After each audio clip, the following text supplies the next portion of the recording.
Hi, I'm Tony Vlahos, as always, for ExecuNet.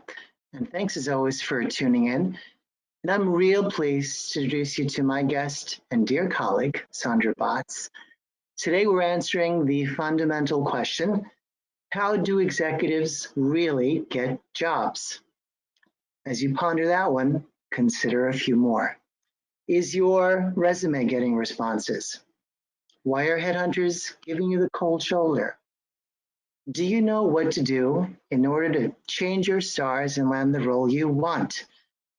In this expert Q&A session, Saundra, who is an ExecuNet career strategist and executive recruiter, will answer your questions and you'll get her fresh, honest take on many of the things you puzzle on yourself, including, what is this I hear about hidden jobs?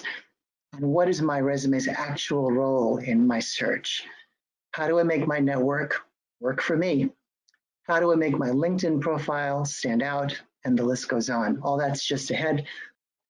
Thank you, Tony. Hi. Thanks for having me. My pleasure. So, as I shared with you, Saundra, we had some questions float in early, which is always a wondrous thing from our audience, and I wanted to address those with you first. So, the first one that filtered in was, what is the state of executive hiring right now? Good question. Well, normally, we like to look at large points of data, and we know that the people that we qualify to be executives, basically 3% of the population, they do go about getting jobs different ways, and they get hired different ways. Usually pre-COVID times, the average time from a first interview for a particular scenario to an offer, average was right around 3 months. And of course, there are definitely some companies that are, there's companies that are winners and there's companies that are losers. But for the companies that are going to be around post-COVID or during COVID, they've been needing to do lots of pivots. And there's been a bit of a rush, if you will, to get the people in place that will figure out what that strategy is and what they will need to do to survive, or how they will need to pivot. Until those hires are made, everything is a bit frozen. So on one end, you look at most of the companies that have to go through these pivots, they are in a little bit of a freeze mode right now. But the people at the higher level are actually moving through the process quicker.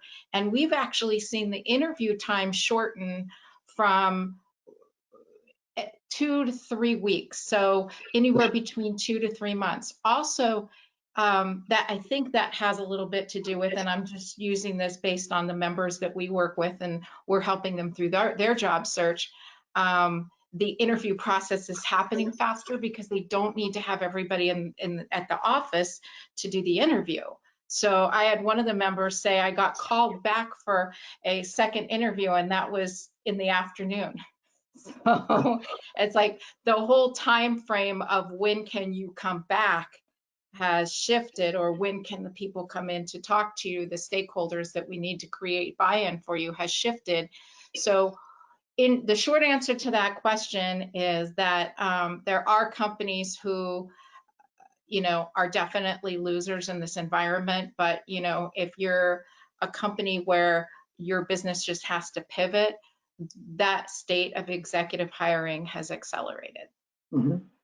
Are you sensing or hearing that executive hiring, at least in certain sectors, will full stop, or is that not the case?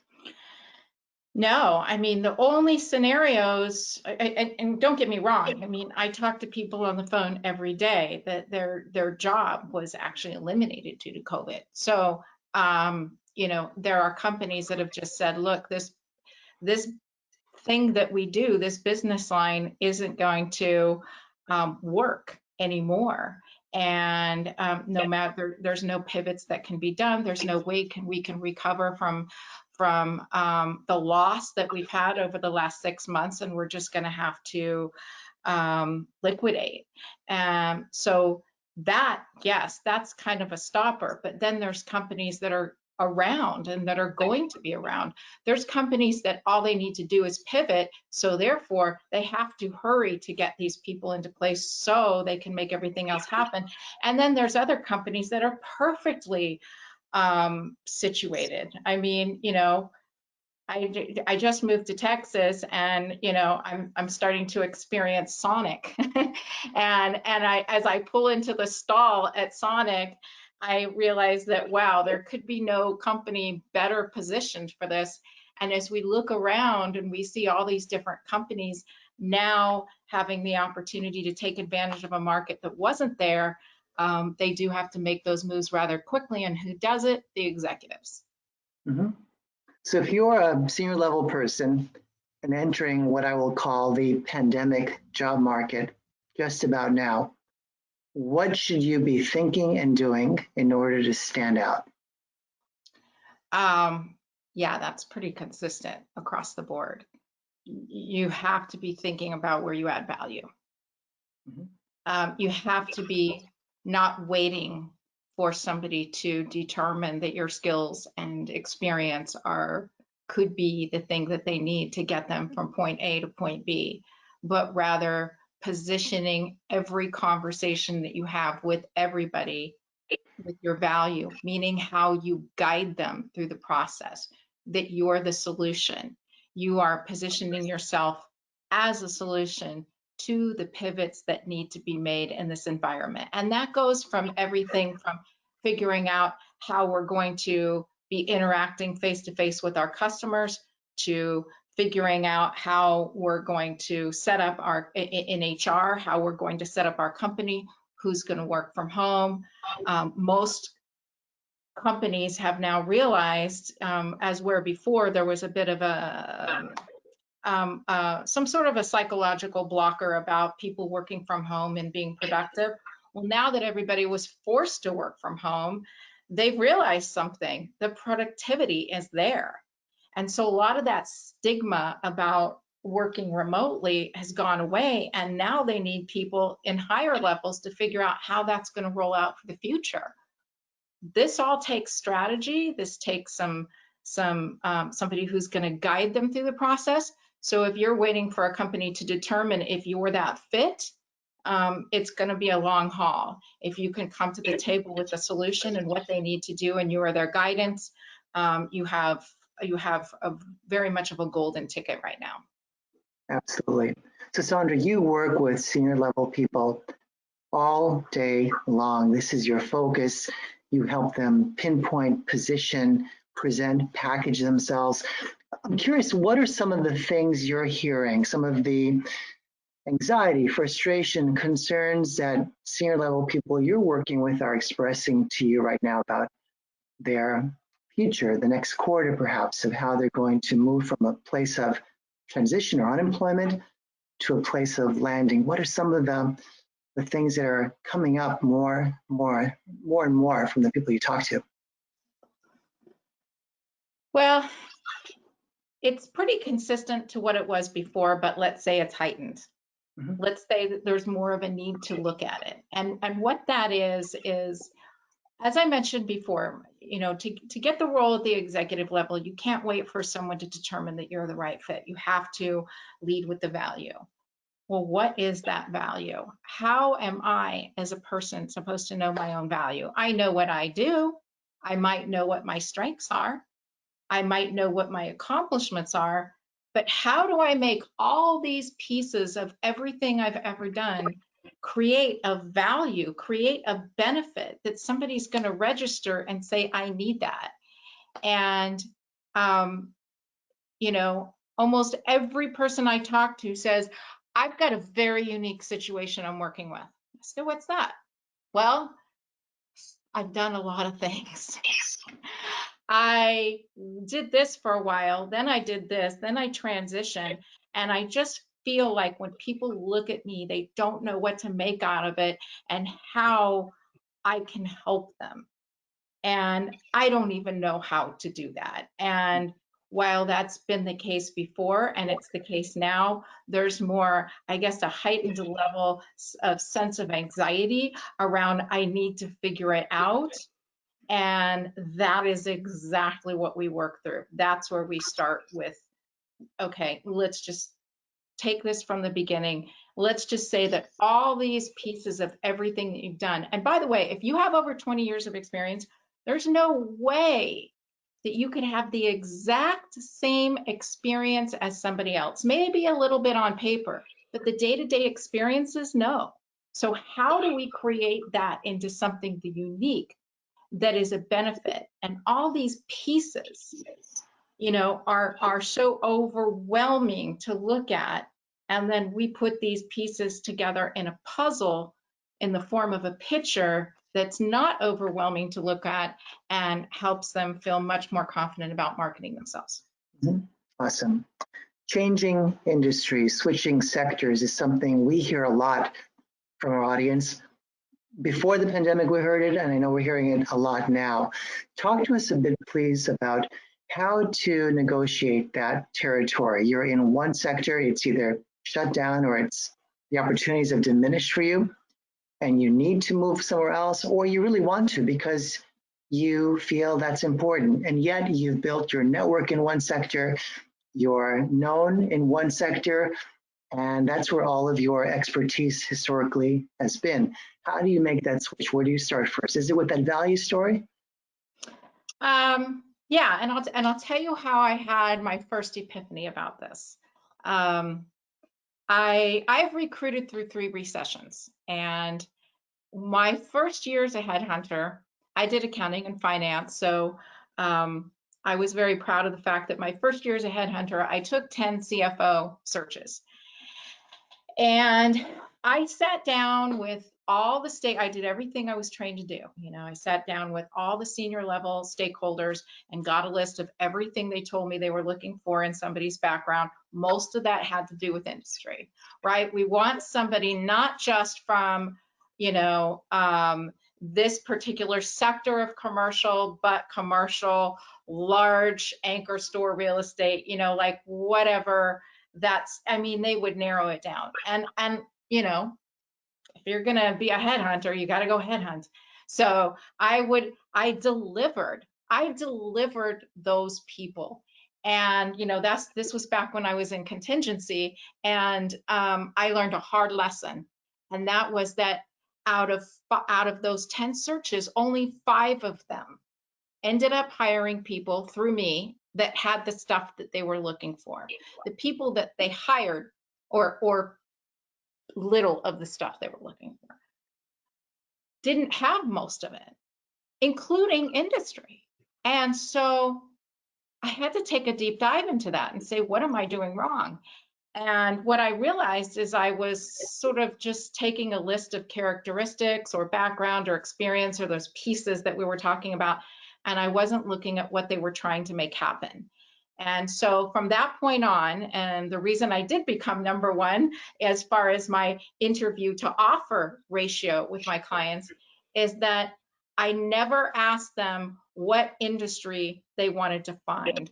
I asked them what, as far as experience, I asked them what they needed to make happen. And then I would build the case around that. So with one particular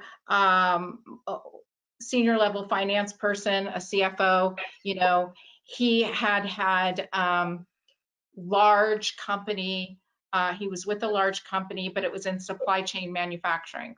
Well, we made an industry switch for them because we focused on the value story being that he focuses on tight margin environments.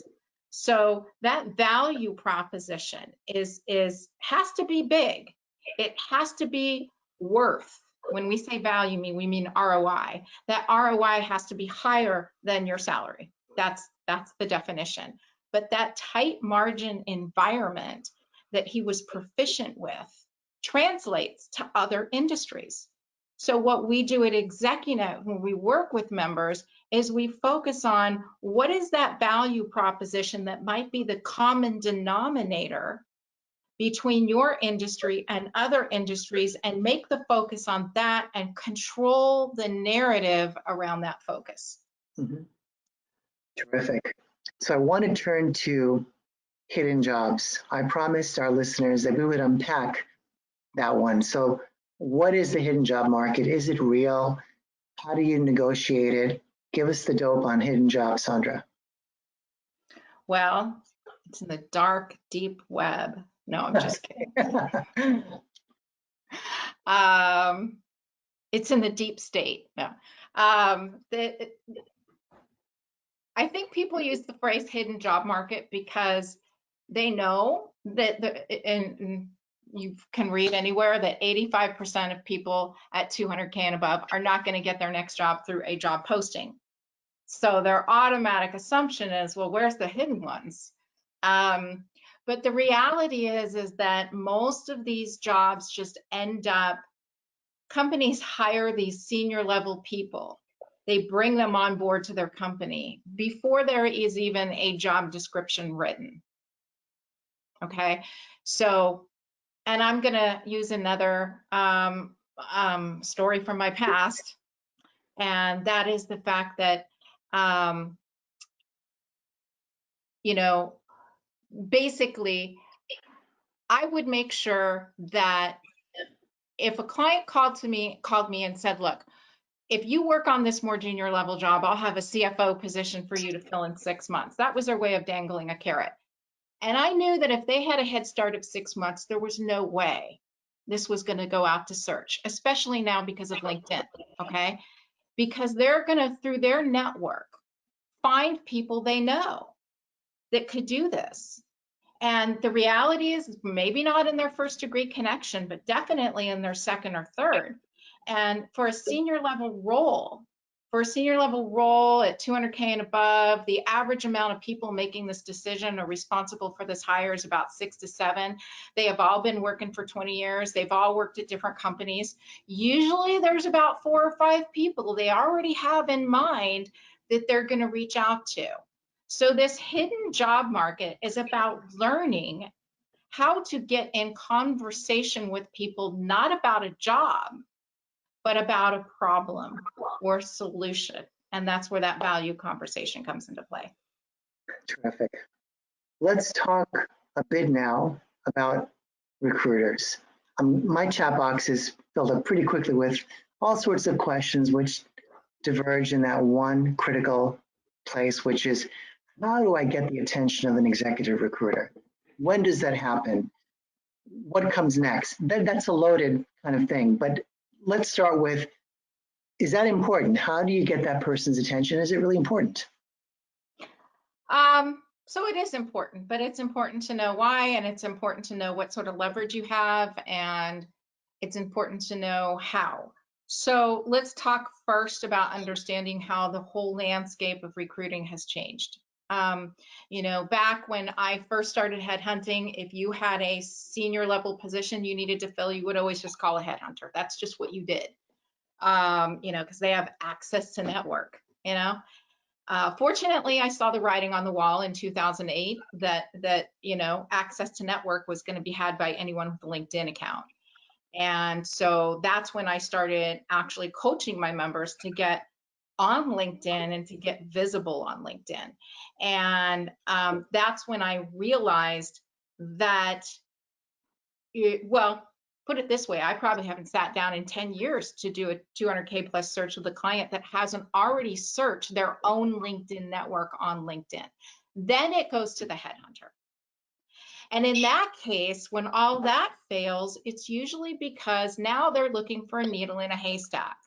So the way that the professional landscape has changed is you need to be the needle in the haystack, and you need to be optimized to be found for whatever that needle is, because LinkedIn is also utilized by recruiters, but recruiters pay for a membership that costs about $10,000 a year.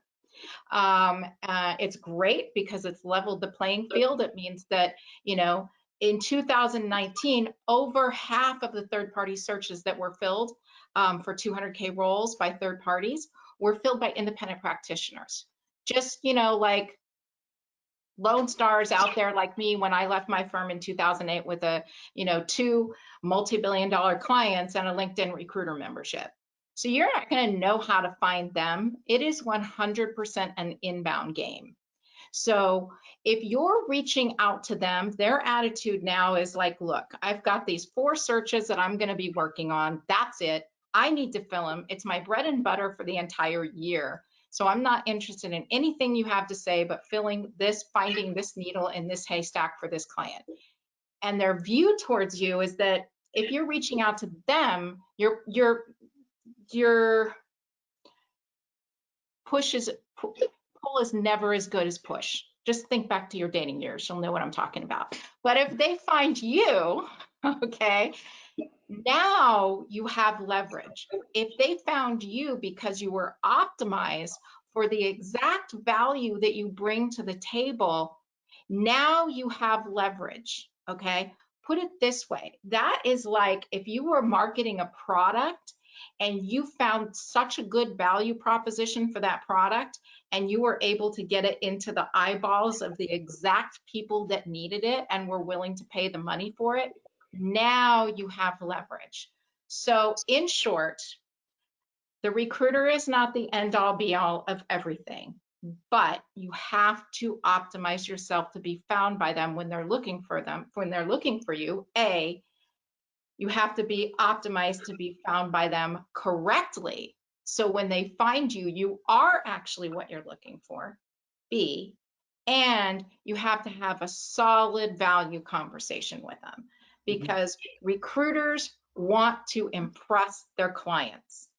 And they impress their clients with what that person that they're delivering to them is going to be able to do for them. And when that is your conversation, which is probably 1/3 of what we coach people on when it comes to the actual value conversation, now they're chasing you. They have something they can work with. And if you told your value story right, that might even click in their head for another client. And now they can go get themselves another job order because job orders are slim pickings right now for senior level folks. So I think we all get the needle in the haystack idea. And when we think optimize and presence in recruiters, many of us rush immediately to LinkedIn. Now that's a really big haystack. There are lots of shiny needles. What steps should a senior level person take to ensure or hedge their bets in favor of a recruiter noticing that particular needle in that giant haystack? What are some specific things I can do, say, with my profile and possibly even my wider presence? How do I act? How do I talk? How do I represent? Unpack that for us, please. Oh, all right. And that concludes our hour. So there's really no generic advice for this because everybody at this level, their situation is different and we would do different things. But if I had to give you an analogy, you said it's a really big needle and it's a really big haystack. Yeah, so is Google. And yet we search on there every day for things we want. It's the same thing. So think of LinkedIn as like the Google where you go to find people.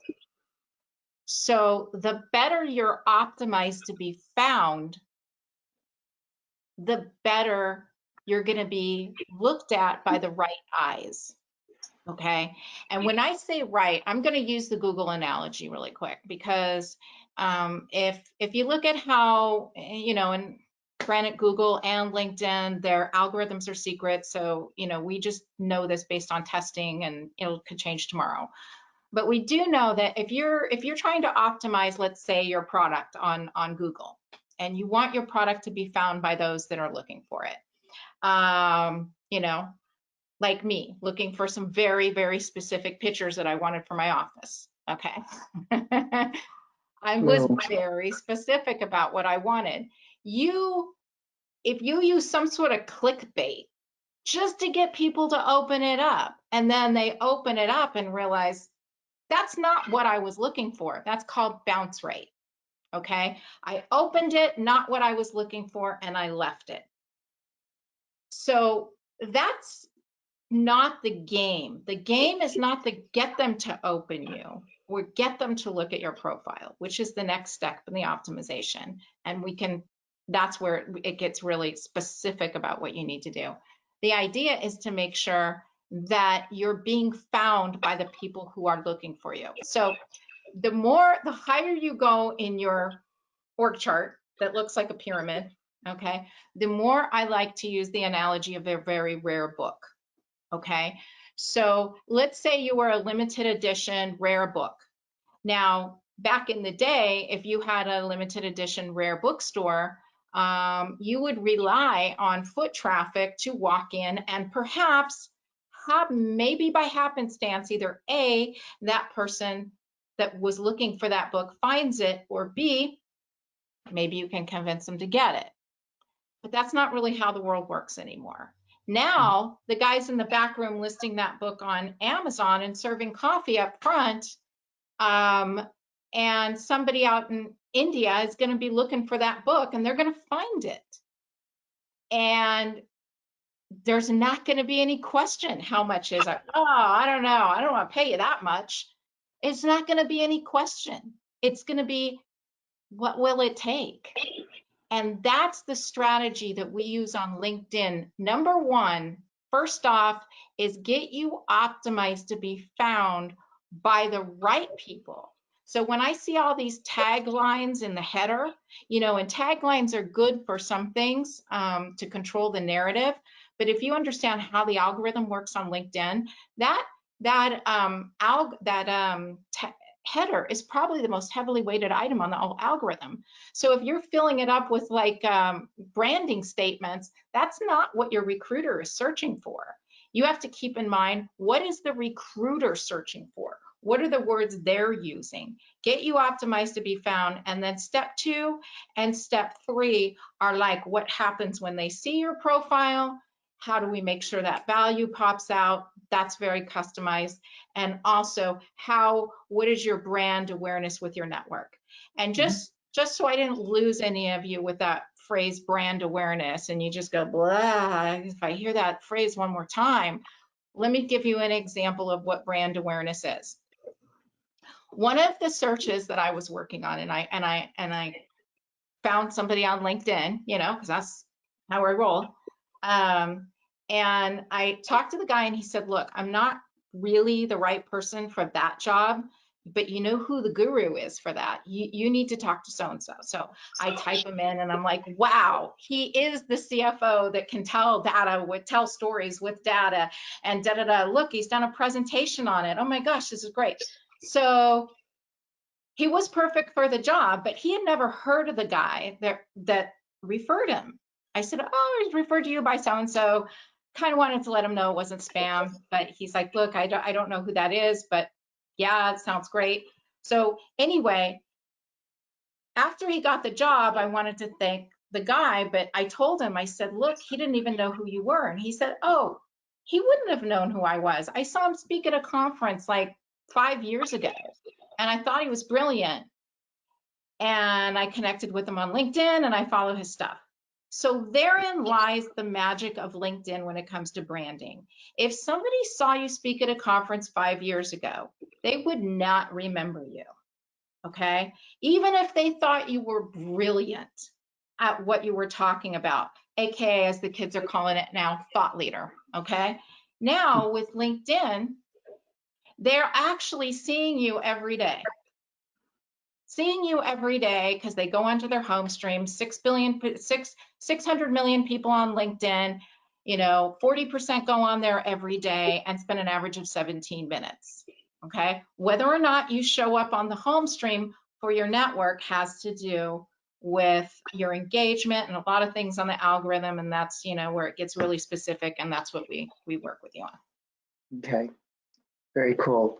So I heard loud and clear your book analogy, the rare book. What if I'm really old rare book? Maybe not biblical, but let's say I'm starting to look like Mark Twain a bit. So do I have a real barrier there? This is my restatement of a few chats I've had around age bias, which we know is real. The question is, how do we overcome it? Okay, what's wrong with biblical? Nothing, but I didn't want to go Is the that far. Bible not in demand? Are people not going in there and searching for it?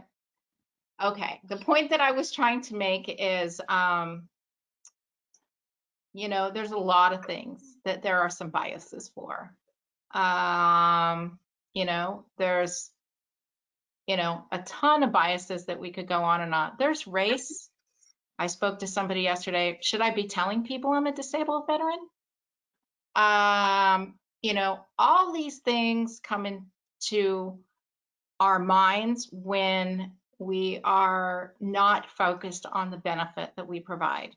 Now, age bias is a difficult scenario, especially when you are in the more junior levels, okay? If you are in mid-management, or maybe you're just the type of person where all you've ever wanted to do was just be a worker bee and you've never wanted to go into management, and you're just what us recruiter calls a steady Eddie. If a company's not looking for somebody who just wants to come in and cruise, they're probably going to have some bias against you, okay? That does not pertain as much at the executive level. At the executive level, they're not making this higher. So the difference between the 97% and the 3% is in 3% they're making this higher because they don't do what you do. They have a problem and they need to solve it and they need some expertise. Oh, and by the way, the average executive role is only 18 months anyway. So they're not hiring you for succession planning. They're not hiring you for where are you going to be 10 years from now. Okay. They're not looking for Mr. Right. They're looking for Mr. Right now. Okay. So when you lead with the benefit that you provide, all these other biases start to float away. They start to, if you're controlling the narrative with the problem you solve, that is their main concern. And if you're the one to do it, that was my epiphany when I realized, 5 of these people got jobs and didn't have the things they told me they needed. They made a pretty good case on how they did solve that problem though. And all the other things they told me, which some of it was, yeah, I've had companies tell me the whole age thing. And then again, I've had clients where, the whole entire hiring team, the founders, all the people in the company were like 20-something hoodie wearing, kids. And they're hiring a CFO. My final 2 candidates, both gray hair, both in their 50s. They both told me how old they were, even though I didn't ask, and I didn't share with anybody else. And the older one got the job because he actually knew things about the technology these kids didn't even know. And they loved it. And they thought that was the coolest thing in the world. This guy is so, relevant. I almost said hip and aged myself. He's so relevant, and yet he's got the experience to be able to hedge against some of these things that we know could come up. And the younger one was claiming age discrimination, and coincidentally, all he ever did the whole process was bring it up. And the other one didn't bring it up once. So while I do believe it exists, I also do believe that the biggest stereotype around age has to do with being dated. And if your resume doesn't look dated, little things on there can send subliminals that you're dated. And as long as you keep those stereotypes away, one of them being I'm dated, I'm not into that social media stuff, or that's new technology and fumbling with your Zoom when you're doing your meeting. And then the other one being resistant to change. Well, just so you know, I've done it that way for 30 years and I'm going to keep doing it that way. That resistance to change is going to present a barrier too. Terrific. Let's talk about the resume. What's your position on the resume, Saundra? They suck. Oh, I'm sorry. Wait. Let's go with that. Why do you feel that way? Resumes, I never did like resumes, never as a headhunter. And I never felt, for 99% of the people, I never felt I got anything interesting out of them. And the main problem with them is it's not especially for the executive level, it's not going to be the end all and be all of you getting a job. Matter of fact, I was talking about this with one of my recruiting partners about 5 years ago, and she said, yeah, let's abolish the resume. And we started a group called Abolish the Resume. And, you know, the problem, we were a little before our time. The problem is that this whole hiring system has a meltdown unless you have a resume. So we realized that it was just a necessary evil that you had to have. And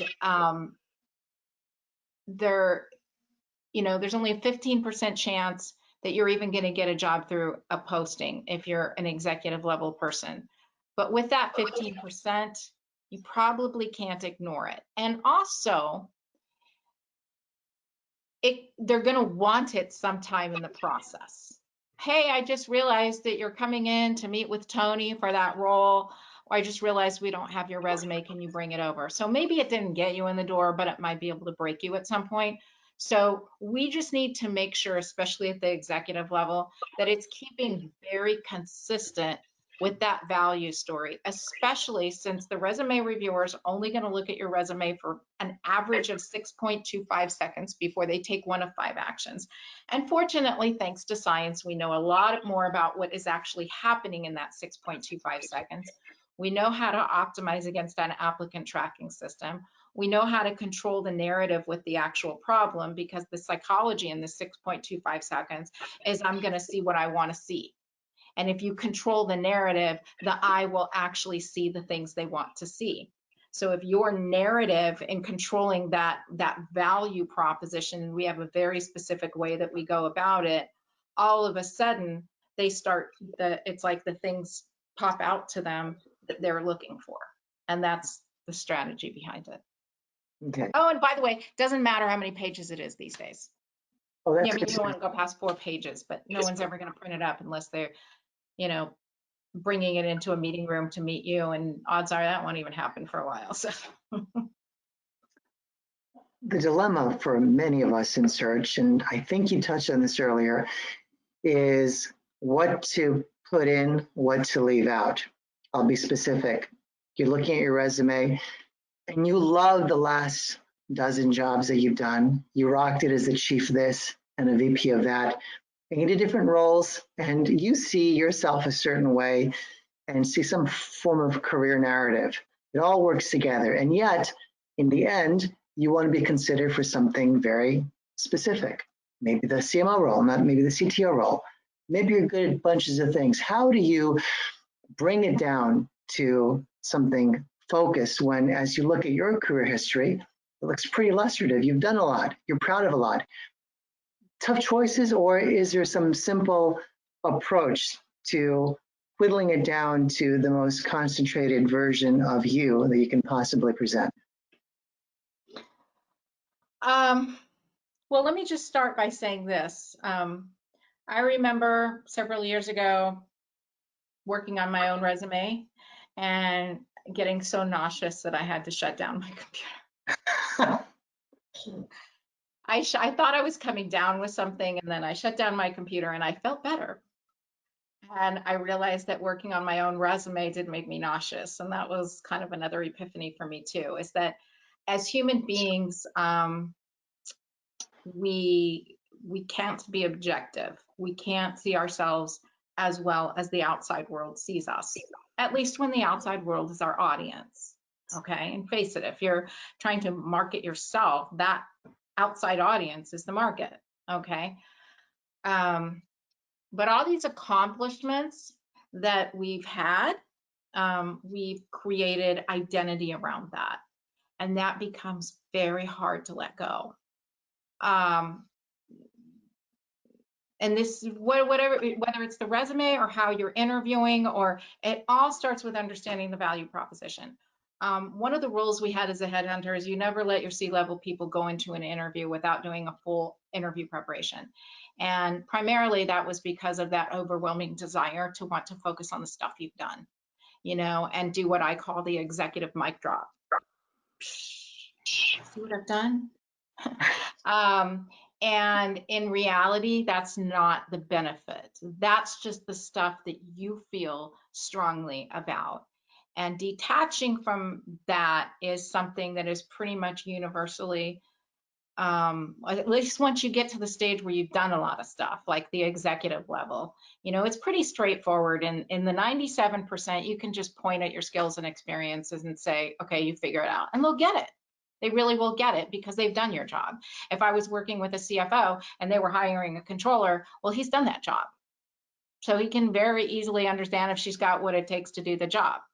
Now I'm dealing with a CEO, hiring a CFO, well, he doesn't really know.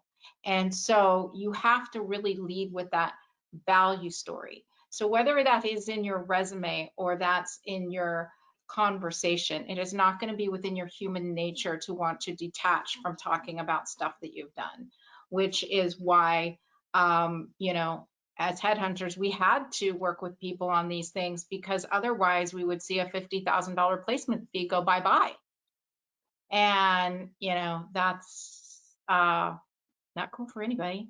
But the reality is that it's the same reason that doctors don't diagnose themselves.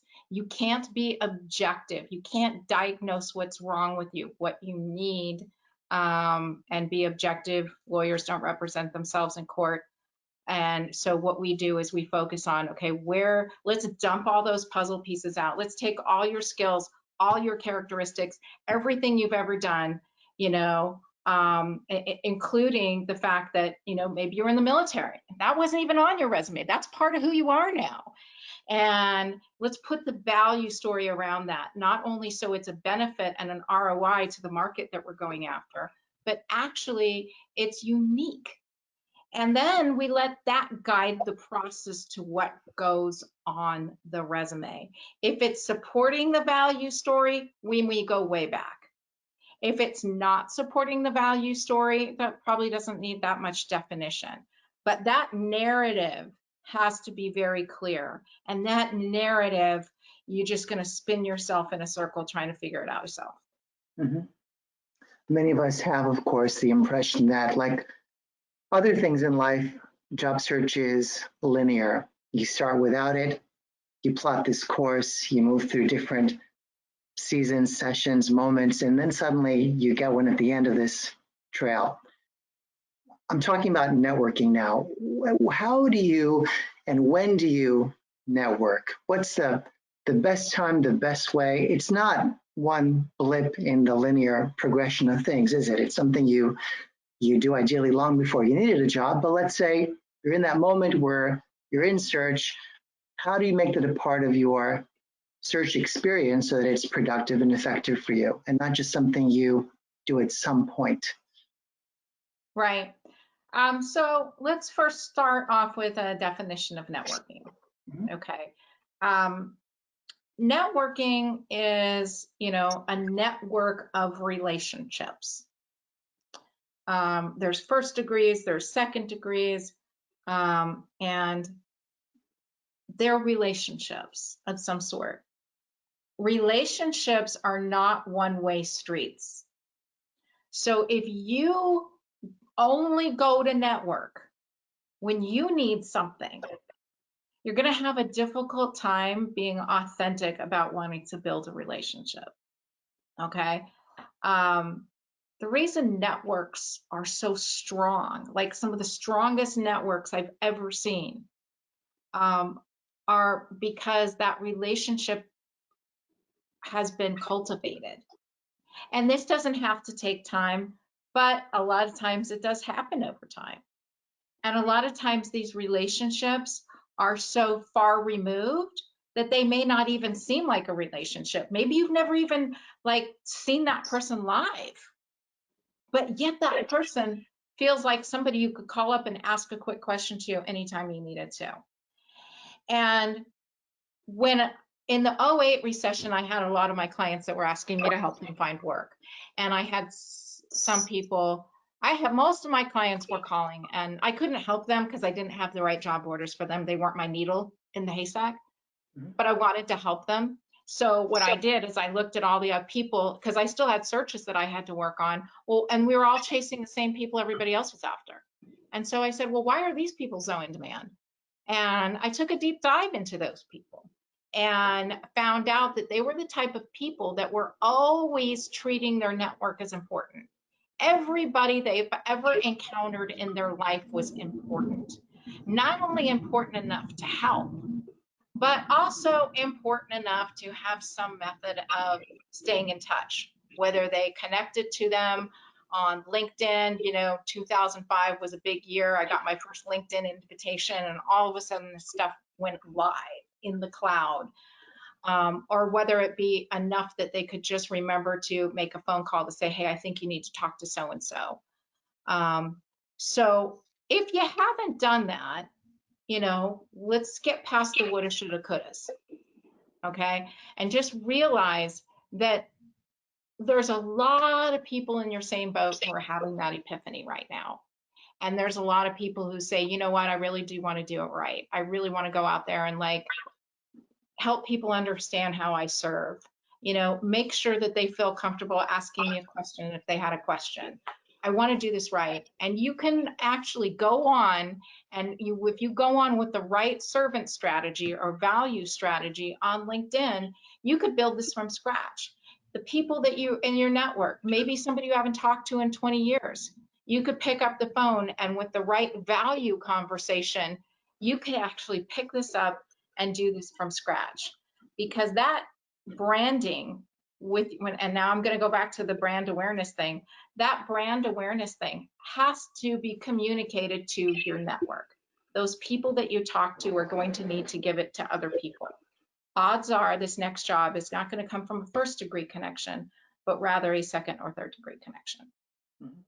Have you noticed, Saundra, especially during this time of remoteness and distancing, any especially creative, and I'll say AKA effective, ways of networking that previously, when we had more avenues to explore, we didn't seem to be as effective at networking? What are you noticing that might help our listeners as they think through ways to connect with people virtually or other ways? I frankly, I mean, it all depends on your personality, okay? I was never a big fan of going to some networking event and trying to figure out how many people I could shake hands with, or how I was going to break into a conversation. Oh, wait, there's two people. You don't go up when there's two people, maybe there's events I wanted to go to, but it was like, oh, that's a lot of time. I have to work late. I'm not even going to be able to get there. I frankly think it's easier now. I think, thank you to LinkedIn, we're able to get into the right pools, if you will, the right rooms with people. If you learn how to use hashtag really well, you can just jump into that conversation. No drama or anxiety around, oh, there's two people, do I walk up and talk to them? So there's the LinkedIn aspect. And then there's a lot of, everything that we're looking at these days has some sort of Zoom presence. Okay, well, we're not going to do that in person right now, but let's do it on Zoom. And so, that is actually a more feasible thing for a lot of people anyway.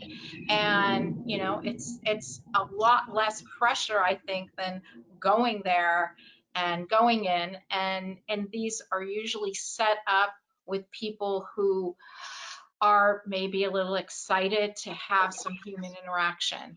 And then, then let's take human interaction. I still remember when my coffee shop opened up for the first time through this pandemic, and we were able to stand outside and get coffee and with our mask on. And, it was the first day they were open, and we were out of our skin excited. And I'm standing there talking to this guy, and he and his wife have this dog, and I'm like, I love your dog. And I practically went away skipping. I was so excited. And I've had people land jobs that have told me, hey, I would have never gotten conversations with this person under normal times. Not to mention the old push off of, oh, well, I'm going to be in Tennessee in 3 weeks. Why don't we just wait then and meet in person? Now you know it's not going to happen. So you talk, well, let's talk now. Let me know if my battery dies. I might need to go to off the headset here in a second. No, you're good. And I think we're near wrapping this up. I do, however, want to ask you one more question. Your title, your role with ExecuNet is career strategist. If I'm mounting a search in October of 2020, what should I be constructing as a matter of strategy? Where do I begin? What are the real components of it that I should not overlook? Just sort of the outline, please. Okay, so traditionally, I have found December the best time to be live with your job search. Okay. New budgets come in on January, and a lot of times they're just like, that's when you're starting. If you wait until everybody else makes a New Year's resolution to get their stuff together, and then by the time they're ready to go live, it's February, you don't want to compete against those people. You want to get in line, especially this December. This is going to be the best December because we aren't going to even have to deal with the fact that people are out of the office. Like people are now permanently accessible for the good, or for not for the good. But the reality is that now is the time that you want to get this strategy straight. So you know who you need to be talking to. So as they really start getting serious about, September, what do they do in September? They start looking at budgets for the next year. And when they're trying to figure out how they're going to pivot, there's a lot of intensity at companies right now to figure out what that's going to look like. And those are the conversations you want to get into. Couldn't be a better time. Awesome. Well, I'm going to start to wrap this up. Saundra, thank you. Thank you to your battery for sticking with us as well. I got Mike on the computer anyway, so. Terrific. Thank you all who are tuning in, who have asked questions. I got to almost all of them, not to all of them. But this is why we have this link. And before we officially part today, please don't go it alone. You don't have to. We have people like Saundra and so many others, the executive team, that can help you with everything from understanding what you want to do next, how to tell that story, position, package yourself, and go out there and find what you want. So with that, thank you, Saundra. Any final words before we officially wrap this up? I'll give you one more moment to do that. Yes, my final word is that if you're frustrated with your job search right now, it's probably not because of you. It's probably just because of your strategy. And if you're using the strategy that 97% of the population uses when they're in a job search and you're in 3%, it's not going to work for you. And you have a lot to offer. You would have never made it as far as you did unless you did. We just have to figure out how to communicate it. On that positive note, thank you again, Saundra. Thank you all. We'll do this again very soon, but bye for now. Thank you.